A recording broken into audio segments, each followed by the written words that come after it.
Ciao a tutti, sono Lucas. Oggi voglio raccontarvi una storia semplice, una storia di tutti i giorni, ma a volte sono proprio le cose semplici che ci insegnano qualcosa di importante. Vi è mai capitato di uscire di casa senza guardare il meteo e poi pentirvene? A me sì, e quella mattina non dimenticherò mai. Era un martedì di fine settembre. Mi sono svegliato presto, verso le 7.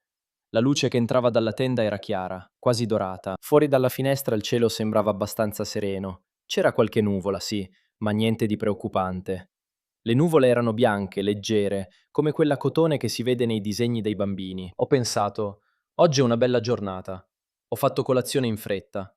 Un caffè espresso, forte e caldo, e una fetta di pane tostato con la marmellata di albicocche. Il mio solito rituale mattutino.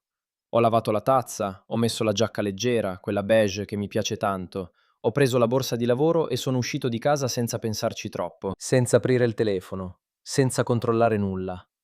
Abitavo in un quartiere tranquillo, a circa 20 minuti a piedi dall'ufficio. Non troppo lontano, non troppo vicino. La distanza perfetta per una passeggiata mattutina. Mi piaceva camminare la mattina. Sentivo l'aria fresca, guardavo le persone che andavano al lavoro, i negozi che aprivano le serrande, i baristi che portavano fuori i tavolini. Era un modo bello di iniziare la giornata. Quel mattino il quartiere era silenzioso, le strade erano quasi vuote, solo qualche persona con il cane, qualche ciclista, un vecchio signore seduto su una panchina con il giornale in mano. Ho camminato con calma, con le mani in tasca. Pensavo alla riunione che avevo quel giorno, alle cose da finire, alle mail da rispondere. Dopo circa 10 minuti di cammino ho sentito le prime gocce, piano piano, quasi impercettibili. Una sulla fronte, una sulla mano. Ho alzato la testa e ho guardato il cielo. Le nuvole si erano mosse. Erano diventate grigie, pesanti, cariche d'acqua. Il vento era cambiato. Prima era leggero, fresco.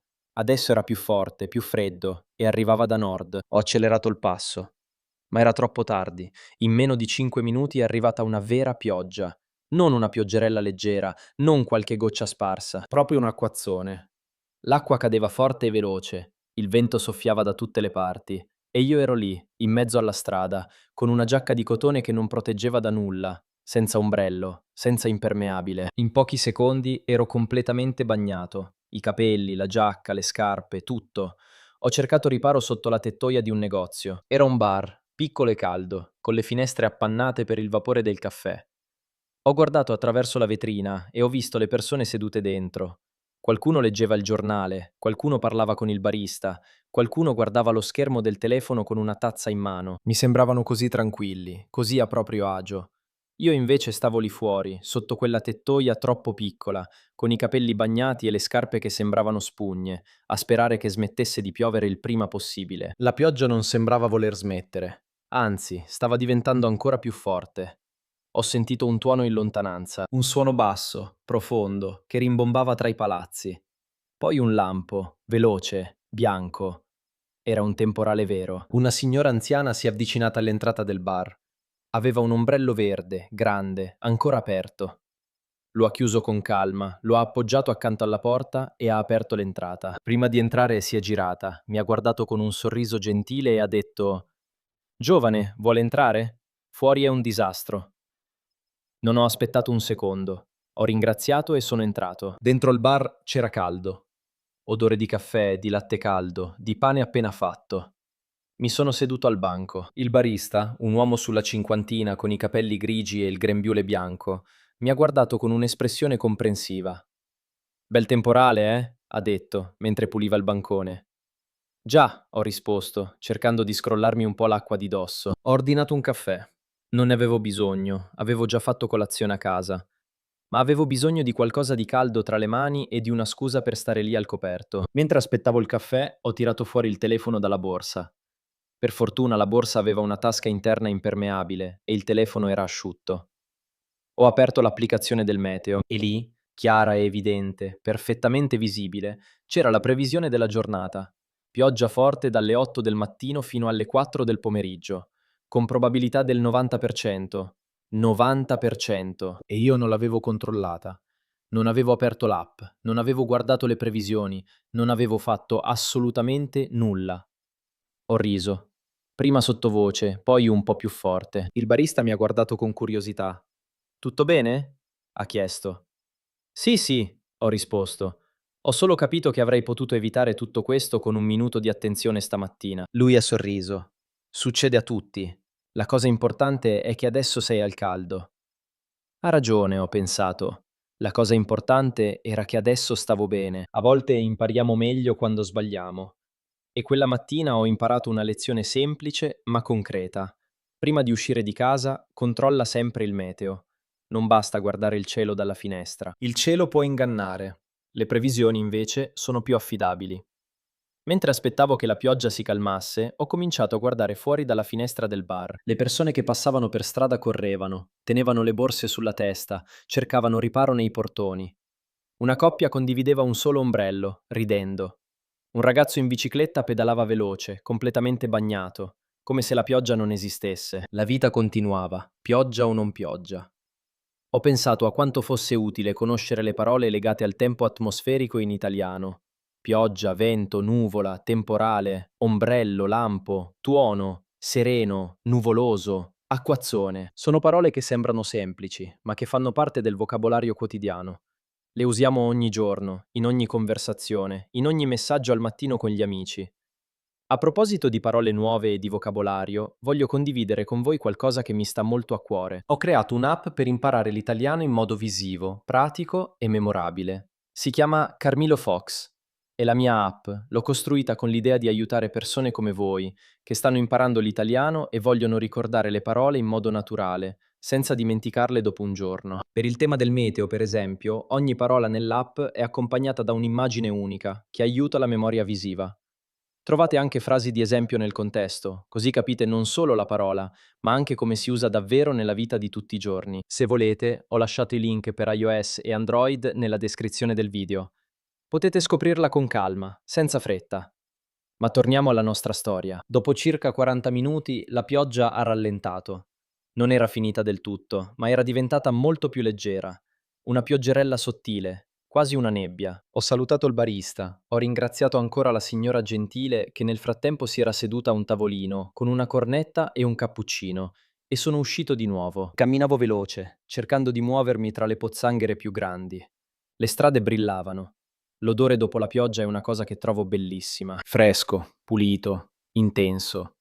Come se l'aria si fosse lavata e tutto fosse tornato nuovo. I fiori nei vasi sui balconi sembravano più colorati. Gli alberi lungo la strada erano ancora pieni d'acqua sulle foglie. Sono arrivato in ufficio con 25 minuti di ritardo. I miei colleghi mi hanno guardato nel momento in cui ho aperto la porta. Ero presentabile, ma appena appena. I capelli ancora un po' bagnati, le scarpe che producevano un piccolo rumore umido ad ogni passo. Marco, il mio collega più simpatico, ha alzato lo sguardo dallo schermo, mi ha visto e ha sorriso largamente. Non hai controllato il meteo stamattina, vero? Ha detto, con quella sua voce divertita. Come fai a saperlo? Ho chiesto, anche se la risposta era piuttosto ovvia. Si vede, Lucas, si vede e come. Abbiamo riso. Anche gli altri colleghi hanno riso. Non era una risata cattiva. Era quella risata calda che si fa tra persone che si conoscono bene e si vogliono bene. Giulia, che stava bevendo il suo tè alla scrivania, ha tirato fuori dal cassetto un piccolo asciugamano e me lo ha passato. Per i capelli, ha detto semplicemente. Gesto gentile, senza tante parole. Mi sono seduto alla mia scrivania.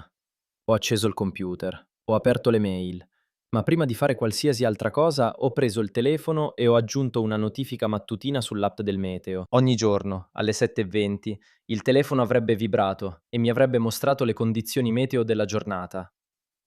Da quel giorno, niente più sorprese. Verso l'ora di pranzo la pioggia era finita del tutto, il cielo era ancora grigio, ma le nuvole si stavano aprendo. Di tanto in tanto appariva un pezzo di cielo azzurro, timido, come se il sole stesse cercando di tornare. Marco mi ha prestato il suo grande ombrello arancione per tornare a casa la sera. Non era esattamente elegante, ma era impermeabile. E quella era l'unica cosa che importava. Camminando verso casa quella sera, con l'ombrello arancione di Marco in mano, ho riflettuto su quella giornata. Non era successo niente di grave, mi ero bagnato, ero arrivato tardi, avevo passato quasi un'ora in un bar che in realtà non era niente di male. Avevo conosciuto un barista simpatico e una signora gentile. Avevo imparato una lezione semplice e me la ricordavo bene, perché l'avevo imparata con il corpo, non solo con la testa. Le lezioni che si imparano per esperienza diretta rimangono. Quelle che si leggono sul libro, spesso, si dimenticano. Quella mattina bagnata me l'avevo incollata in testa per sempre. Da quel giorno ho sviluppato una nuova abitudine mattutina. Mentre aspetto che il caffè sia pronto, apro l'app del meteo. Guardo le previsioni, scelgo l'abbigliamento giusto, decido se prendere l'ombrello oppure no. È diventata una parte naturale della mia routine. Come lavarsi i denti, come fare colazione, come controllare i messaggi. Un minuto al mattino che mi risparmia sorprese spiacevoli durante la giornata. E ogni volta che vedo la previsione di pioggia, penso a quel martedì di settembre. Alla pioggia improvvisa, alla tettoia troppo piccola, al bar caldo, alla signora con l'ombrello verde, al barista con il grembiule bianco, all'ombrello arancione di Marco. E sorrido. Voi controllate il meteo ogni mattina? Avete sviluppato qualche abitudine particolare prima di uscire di casa? Raccontatemi nei commenti, mi piacerebbe molto leggere le vostre storie. E se anche voi avete vissuto una situazione simile, con la pioggia o con qualche altra sorpresa del tempo, scrivetela qui sotto. Impariamo insieme, in italiano, un giorno e una storia alla volta. Se queste storie vi aiutano a capire l'italiano e a praticare l'ascolto in modo naturale, potete mettere un mi piace al video. È un piccolo gesto, ma significa tanto per il canale. E se volete ricevere nuove storie ogni settimana, iscrivetevi a Wow Podcast Italian. Siamo una comunità di persone che amano imparare e ascoltare, e siamo felici di avervi qui. Grazie di cuore per aver ascoltato fino alla fine. È sempre un piacere sapere che qualcuno segue le nostre storie con attenzione. Buona giornata a tutti. E ricordatelo, prima di uscire, date sempre un'occhiata al meteo. A presto, sono Lucas e vi aspetto alla prossima storia.